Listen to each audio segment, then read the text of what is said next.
On the northeast coast of Eysturoy, the second largest island in the Faroes, lie the three villages of Fuglafjørður, Hellur and Kambsdalur. Together, they comprise the Council of Fuglafjørður, or Fuglafjørður Kommuna. The population of these three villages is about 1,700.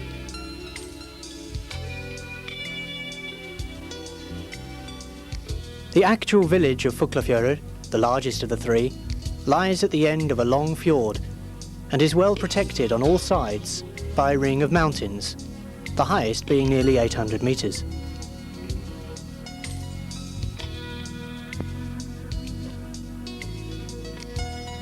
Excavations in the village have shown that there has been a settlement here since around 900 AD, the time when the first Vikings arrived in the Faroes from Norway. This makes the village one of the oldest in the Faroes.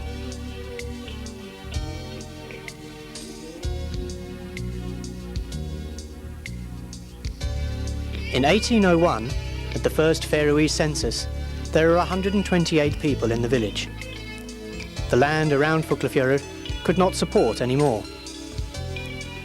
At that time, most people lived off the land, using fishing only as a supplement to their diet.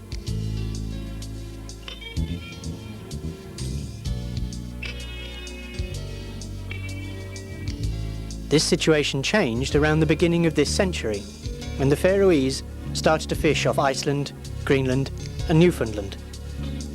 The fish was landed in the Faroes, where it was dried and then sent to the European mainland.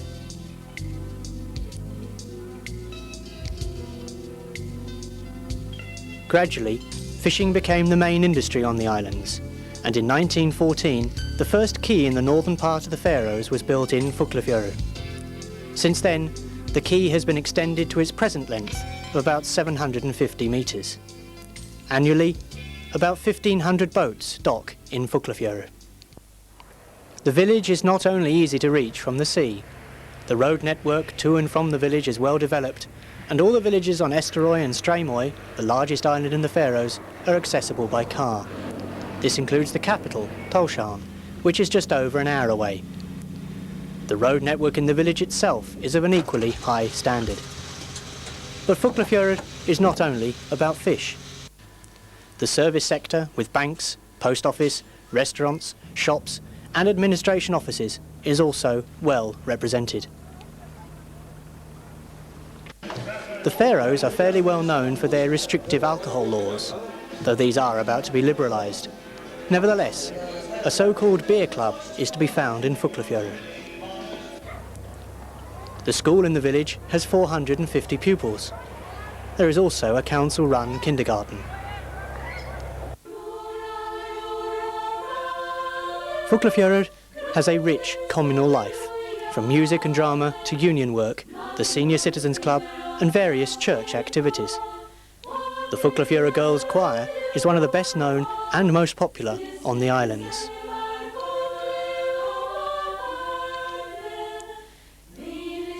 Sport is also important for the village. Fuglafjørður has an impressive artificial turf football ground with one of the Faroes' most beautiful views. The girls' team from the village won the First Division Championship in 1990 and could be seen here in a charity match against a team of shepherds from neighbouring villages. The village of Hellur lies just to the north of Fuglafjørður. It was founded in 1849 and has a population of 40.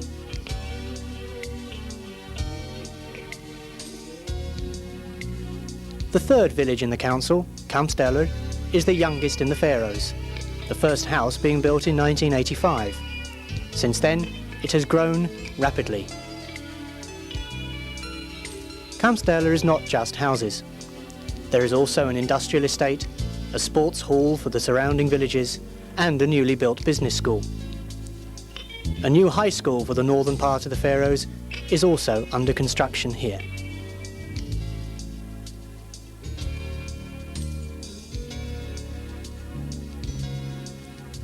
The Faroes enjoy an oceanic climate, which means there is not a great difference between temperatures in the summer and the winter. However, summer temperatures can pass the 20 degrees centigrade mark. From May to August, darkness does not come to the Faroes. During these months, the rich green grass of the islands can be seen everywhere. The migratory birds that visit the island in the summer are busy incubating their eggs and bringing up their young. Every year, when the sun is at its highest, Fuglafjørður puts on its party clothes for the hot spring festival. This is an ancient tradition, and the name comes from a hot spring near the village, which is said to have healing properties.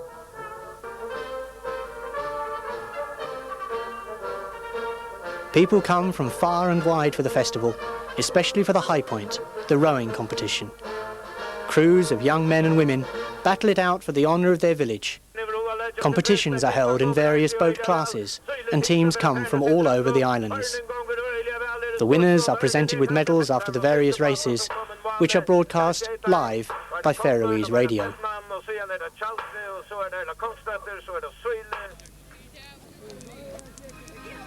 Between the races, there is time for some sunbathing and a dip in the clean but cold waters of the fjord.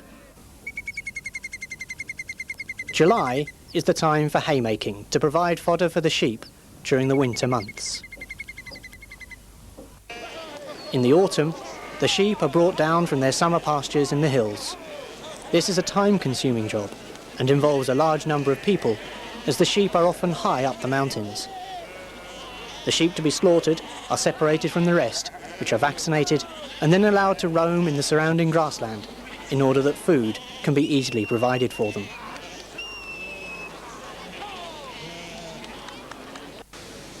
The fish industry gives a lot of employment to the village of Fuglafjørður. There are 2 fish factories in the village which work about 12 to 15,000 tonnes of fish a year. Another factory turns fish such as capelin to fish meal. Some years have seen the amount of fish that has passed through this factory reach 200,000 tonnes.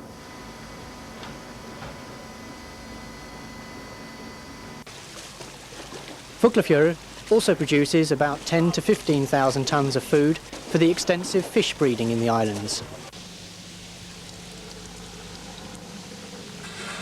The salmon are stroked and the smolt raised until they weigh about 40 grams. They are then moved from freshwater out to the farming rings in the fjord. After about 2 years, their weight has come up to about 3 to 6 kilo. There is also a factory that produces nets and trawls for the Faroese fishing fleet, and a large engineering workshop.